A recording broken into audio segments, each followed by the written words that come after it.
Bienvenidos a una nueva edición de Santa Fe Policiales, este programa que, como todos ustedes saben, hace un recorrido por los temas más importantes que hacen a la seguridad pública de la ciudad y las zonas cercanas. ¿Cómo estás, Danilo? Séptimo programa con toda la información que ustedes están esperando poder ampliar en Santa Fe Policiales. Por ejemplo, estuvimos en la audiencia donde se hizo la imputación al detenido del caso por el crimen de Walter Paglia. Y que además quedó preso en las últimas horas de este viernes. Lo que todavía sigue ahí esperando es la audiencia de prisión preventiva para el policía que se atrincheró y valió a su mujer en Nueva Esperanza. También vamos a hablar de la trágica explosión en la ciudad de Tostado y que costó la vida de un operario. Vamos a estar recorriendo diferentes hechos de robo. Hubo varios este fin de semana y que venían en realidad de días atrás con detenciones, algunos en plena peatonal, otros en zona de Plaza Constituyentes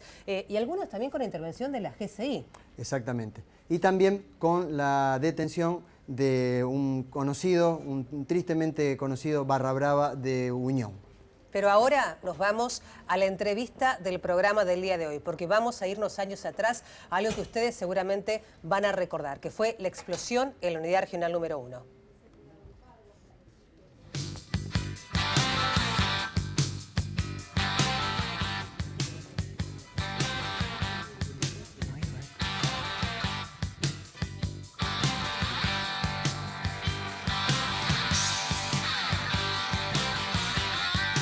Porque ustedes saben que se conoció hace unos días nada más la probation de lo que ha sido la única persona en realidad que se nombró en la causa, que se avanzó en llevarlo a la justicia, que era el ex jefe de la Brigada de Explosivos de la Unidad Regional número 1. Estamos hablando de Martín Andrés Parvelotti. Se realizó una suspensión de juicio a prueba por 2 años, fundamentalmente sobre, digamos, la responsabilidad de este hombre, en un hecho que tuvo varias personas lesionadas, 2 más graves, uno que incluso estuvo en la terapia intensiva del Hospital José María Cuyen, que ha tenido pérdida de parte de la movilidad de una de sus manos, en una explosión que llevó muchísima incertidumbre, fundamentalmente por algo particular que tenía que ver con tanta pirotecnia que estaba justamente, Danilo, en un depósito, que en realidad no era un depósito, era una oficina, con el riesgo que esto conllevaba.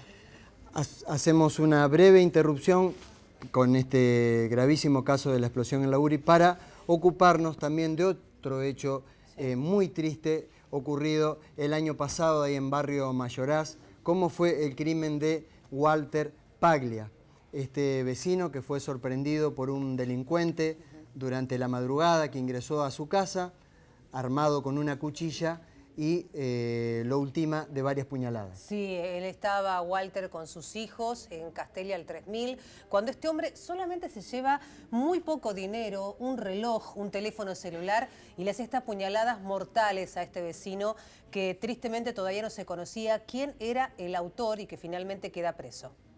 Tenemos algunos testimonios sobre este caso. Destacar un trabajo investigativo muy serio y muy ordenado y coordinado por parte de la Fiscalía y por parte de la Policía de Investigaciones. También por un impacto concreto del programa de recompensas. Hay un ofrecimiento de recompensa que motorizó que una persona aporte la identificación y a partir de ahí se desencadenan toda una serie de medidas que finalmente dan con la persona que hoy va a estar siendo imputada. Precisamente la investigación, bueno, se encaminó a través de algunas visualizaciones de cámaras de seguridad de la zona. Hubo, como decía el ministro, un trabajo muy importante del grupo de homicidios de la Policía de Investigaciones que realizó un procesamiento de esas imágenes permitiendo una secuencialización, digamos, del tránsito de una persona en horas en que habitualmente no había prácticamente gente en la calle, con el fin de establecer precisamente algunas características de esa persona, algunas de sus conductas, que por ejemplo iba examinando algo que llevaba en sus manos, que brillaba, es decir, se llevó a través de una tarea investigativa importante a establecer inicialmente que esa persona era la que había protagonizado el hecho.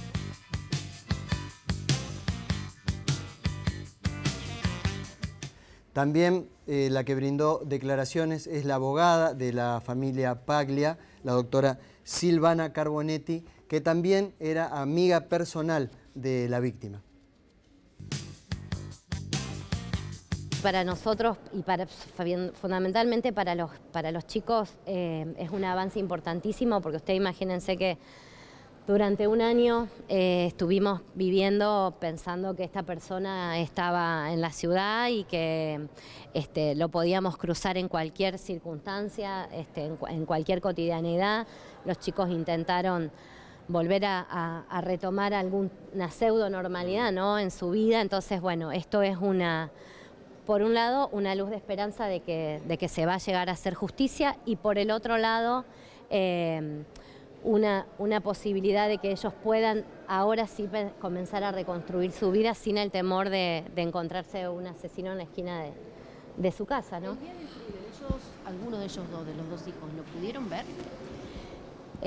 Los chicos estaban en la vivienda y los tres estaban durmiendo, así que, y además de haber estado durmiendo, el estado de shock que tuvieron, hay cuestiones que las recuerdan muy difusamente, y la verdad que con el equipo de profesionales que hemos estado trabajando, tratamos de que eso no sea algo recurrente en su memoria y puedan tener una cotidianidad más sana, ¿no?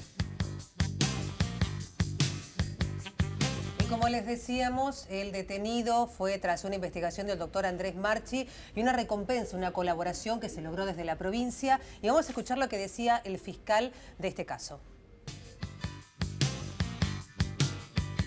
Nosotros, a raíz de una profusa investigación que realizó la sección homicidios de la Policía de Investigaciones, arribamos a fundar sospechas suficientes como para esta instancia en relación a una persona que le fue imputado en el día de la fecha el hecho en el que resultara víctima Walter Eduardo Paglia, el que nosotros sintéticamente calificamos como homicidio calificado criminis causa, robo doblemente calificado en concurso real.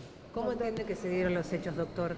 Bueno, nosotros acá acabamos de hacer un desarrollo de la atribución que le hacemos. Esta persona a la cual estamos atribuyendo los hechos entendemos que ha ingresado a la vivienda con la finalidad de sustraer objetos de propiedad de los moradores, y en esas circunstancias agredió a la víctima fatal de estos trágicos sucesos. Nosotros estamos todavía trabajando sobre distintos aspectos relacionados con su historia personal. Lo que sí puedo decir que la persona estaba detenida en la provincia de Córdoba, y nosotros, trámite de extradición mediante y previo librado de orden de detención, solicitamos su presencia en estos tribunales, y así ocurrió. Recordar que previamente a esta detención, ahí en calle Europa, la policía había ido en busca de este delincuente, que fue cuando encontró la media tonelada de marihuana. Exactamente, y que está en colaboración siempre esta posibilidad de las recompensas, ¿no? Cuando son delincuentes que se están buscando desde hace mucho tiempo, esto lo establece la propia provincia. 10 millones de pesos le pagaron a la persona que colaboró para encontrar al asesino de Paglia. Vamos ahora al primer corte del programa.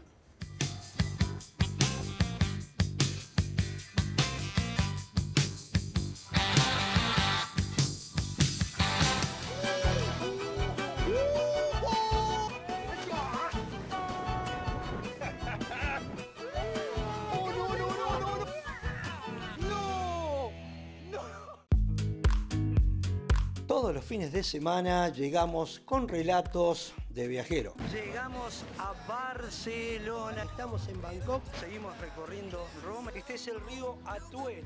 Aquí vamos a navegar. Llegamos al parque de diversiones más antiguo del mundo. Relatos de viajero. Es la propuesta nacional e internacional que quiero compartir con vos. Te espero todos los fines de semana aquí en Relatos de Viajero.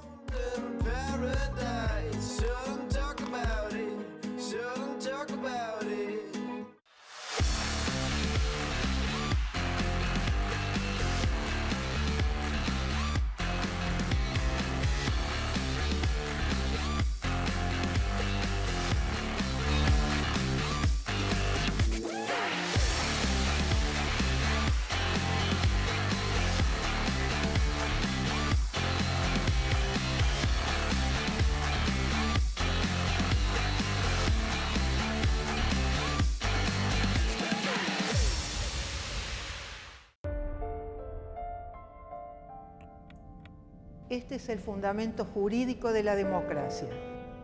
Todo ser humano tiene derecho en todas partes al reconocimiento de su personalidad jurídica. Todos son iguales ante la ley y tienen, sin distinción, derecho a igual protección de la ley. Toda persona tiene derecho a un recurso efectivo ante los tribunales nacionales competentes.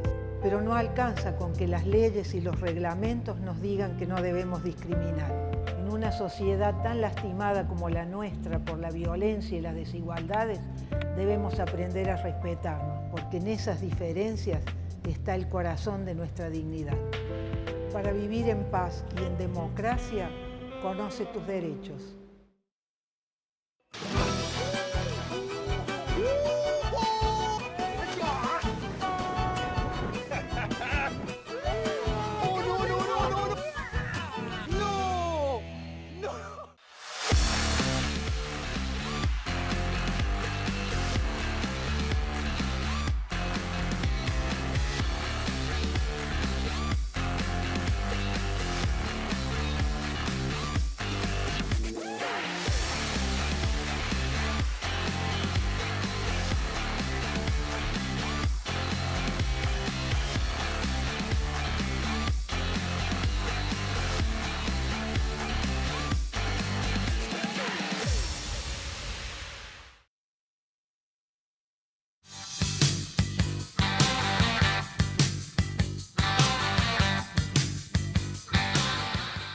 Y como adelantábamos, nos vamos a agosto del año 2021, cuando ocurrió una explosión en la unidad regional número 1 que dejó como saldo varias personas lesionadas, pero 2 con mayor gravedad. Uno de ellos que incluso estuvo internado varias semanas en el Hospital José María Cuyen en terapia intensiva por el alcance que tuvo esta explosión. En la oficina de la Brigada de Explosivos había una gran cantidad de pirotecnia.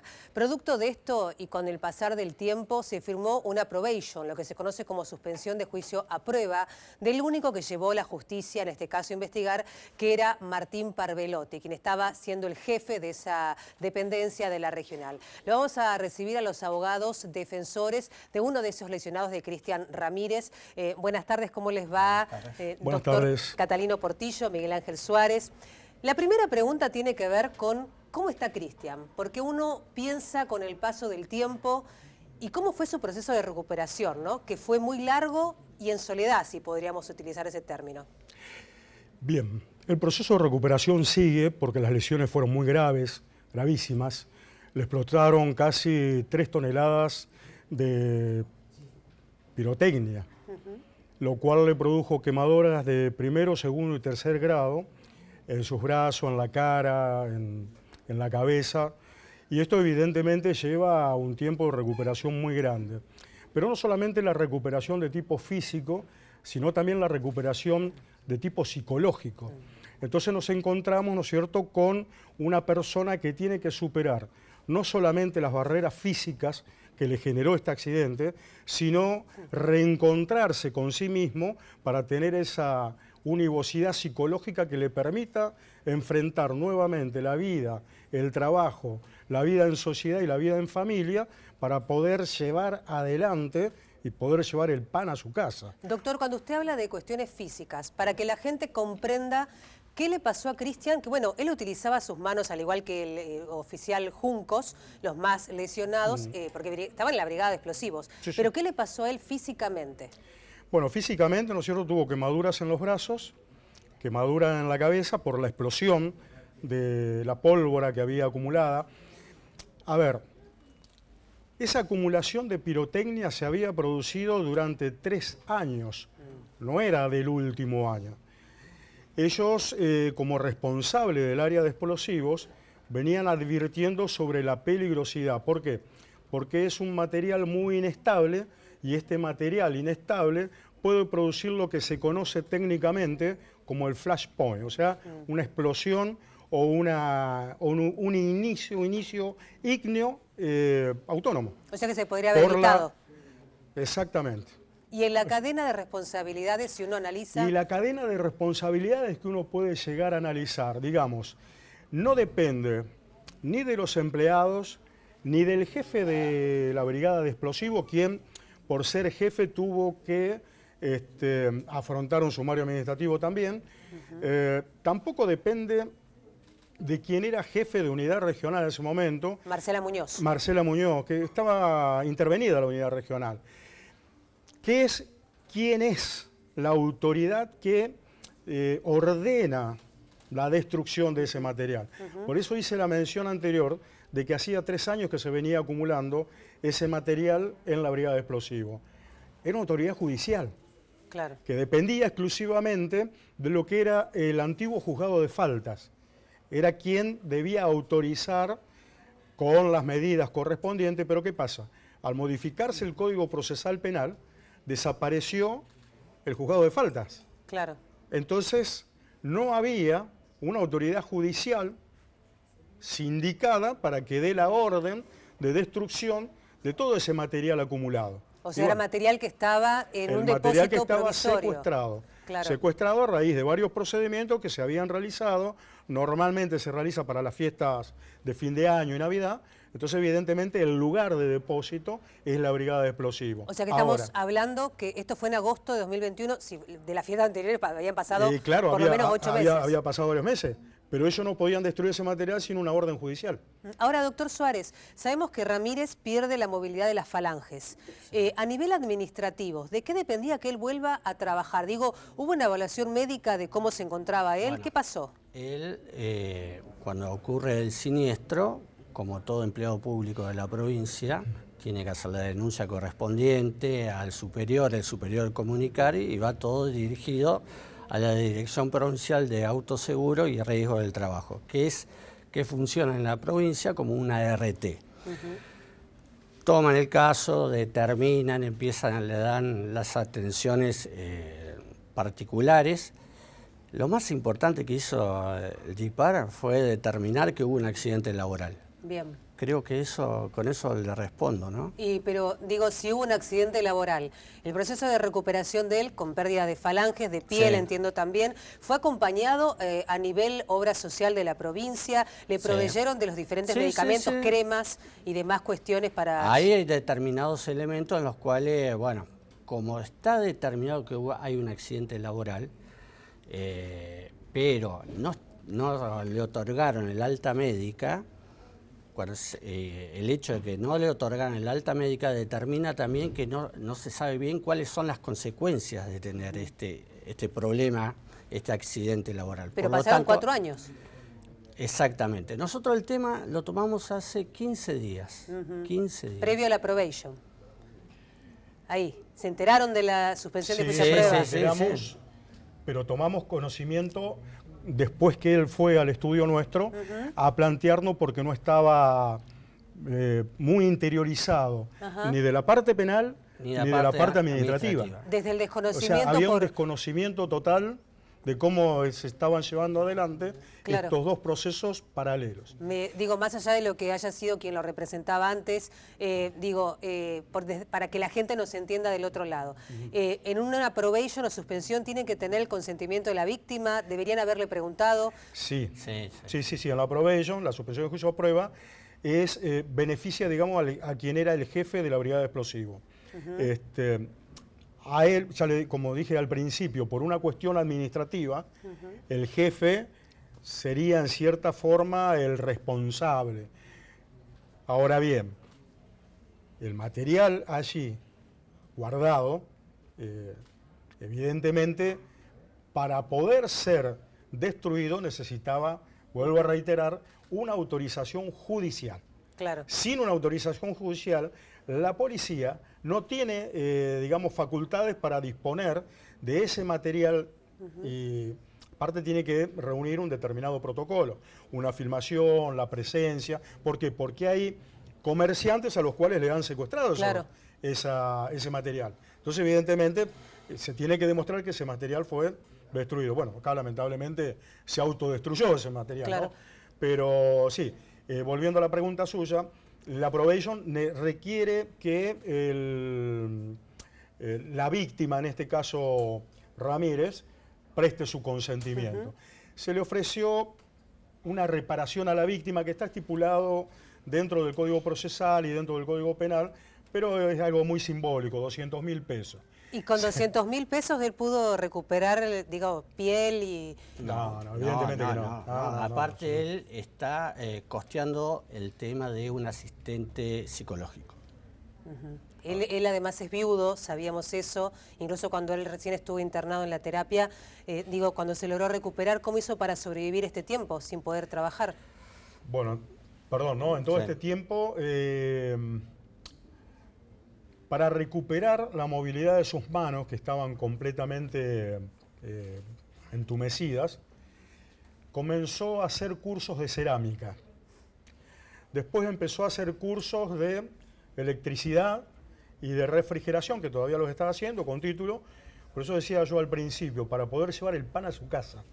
Porque él perdió no solamente su integridad física, su equilibrio emocional, esa herida psicológica que muchas veces nosotros no la vemos y siguen abiertas, sino que aparte perdió su carrera porque no pudo seguir ascendiendo. Hace 4 años que ocurrió esto, él está paralizado en su jerarquía, no puede hacer todavía cursos para poder avanzar, y esto repercute, evidentemente, sobre su ingreso mensual. Ahora, él está a cargo de su hijo, porque está solo con su hijo. Entonces, evidentemente, tiene que asumir una serie de responsabilidades. Por eso es importante la fuerza de voluntad y el espíritu inquebrantable de este muchacho. Más allá de las cuestiones legales, administrativas, ahora él se hizo cargo. Estos cursos le permitieron tener un trabajo extra para poder comprar las pomadas que no le proveía Iapos porque se consideraban cosméticos.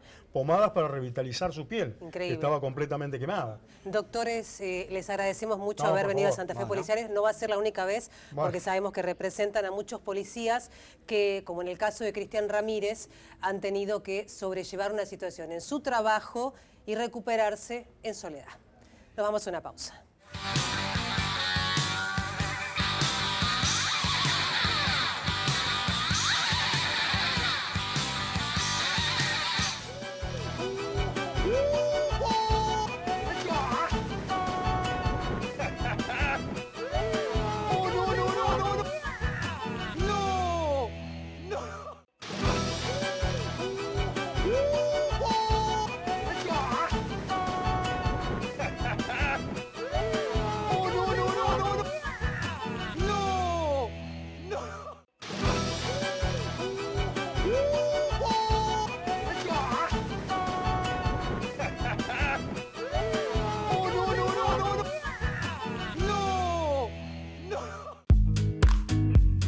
Todos los fines de semana llegamos con relatos de viajero. Llegamos a Barcelona, estamos en Bangkok, seguimos recorriendo Roma. Este es el río Atuel, aquí vamos a navegar. Llegamos al parque de diversiones más antiguo del mundo.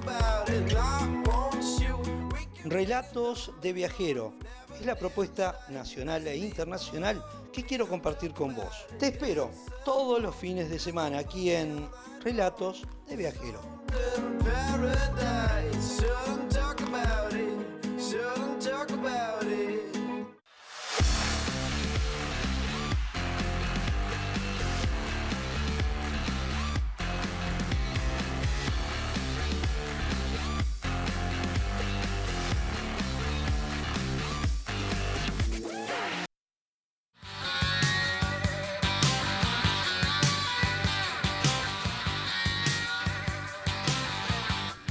También esta semana una trágica explosión en la ciudad de Tostado, en una empresa metalúrgica, y que lamentablemente 2 operarios resultaron con gravísimas lesiones, uno de ellos con el 90% del cuerpo quemado. Tras 48 horas de agonía, finalmente se produce su deceso. Se llamaba Oscar Cáceres y era ahí un vecino de la ciudad de Tostado. Ahí ven en las imágenes lo que desencadenó esta explosión, que tenía que ver con un tubo de oxígeno que estaban cargando. Hay un hombre que está todavía muy grave en el hospital Cuyen con alrededor del 40% del cuerpo quemado, que aparentemente era un cliente que había ido al lugar. Pero también esta semana tuvimos que seguir a la espera de lo que era la audiencia de prisión preventiva para el policía César Muga, que tanto tiempo Danilo no estuvo al vilo después de lo que fue su detención hace justamente ya una semana en Nueva Esperanza. Valió a la mujer, se atrincheró, hirió a un policía. ¿Hirió a su hija también? Hirió a su hija también. Estuvo en el Hospital Cuyen por un intento de suicidio y se ha postergado, en este caso particular, para la próxima semana el tratamiento de la medida cautelar. Vamos a compartir lo que dialogábamos con el fiscal del caso, Roberto Olchese.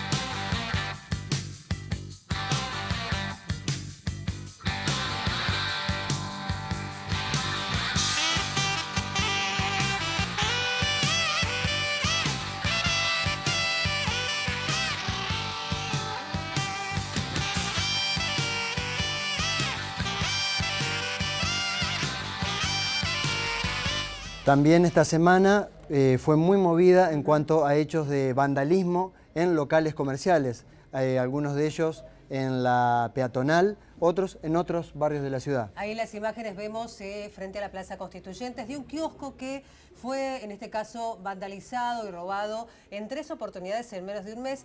Ya no se llevan nada, más que algún cambio que quede en la caja, pero frente a un lugar tan céntrico como lo es en este caso particular, digo céntrico en el sentido de la cantidad de gente que circula, que es frente a la Plaza Constituyentes, el kiosco Break, que ya creen ellos que van a tener que hacer el horario nocturno por completo para no dejar vacío el local.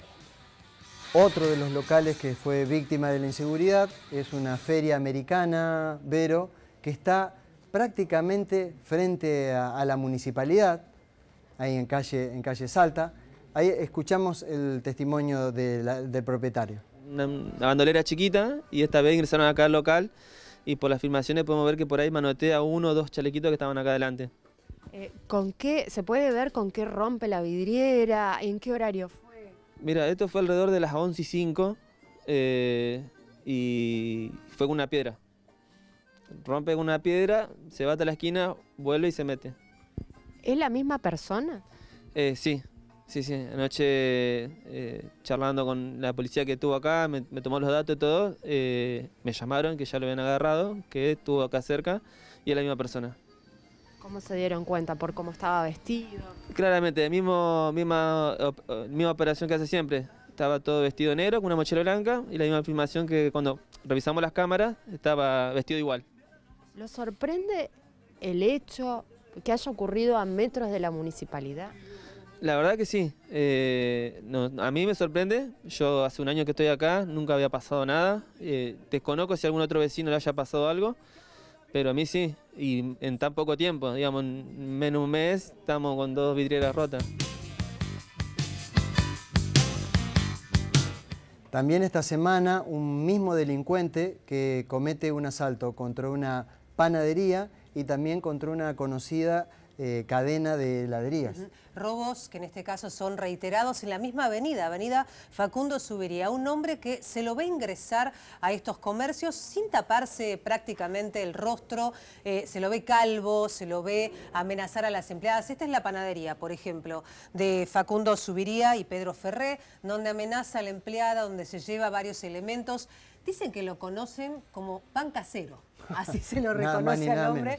Y en este caso particular, la amenaza, no se sabe si en el momento le muestra algo porque no se llega a ver en el video del propio local comercial y se lleva algunos elementos. Pero lo increíble es que esto pasó el 5 de agosto y que ya había sucedido y había ingresado acá, a esta heladería, que es una heladería muy conocida de Facundo y Gutiérrez. Aquí en 2 oportunidades ingresó Danilo. Y en el caso particular de la heladería, el 26 de junio y el 3 de agosto también, particularmente, también con la misma modalidad. Fíjense, amenaza, saca dinero. Fíjense con la impunidad con la que se maneja este delincuente. entrando a cara descubierta, Sí. amenazando. En los dos hechos se notó como la empleada queda, fíjate cómo queda en estado de shock. Exactamente.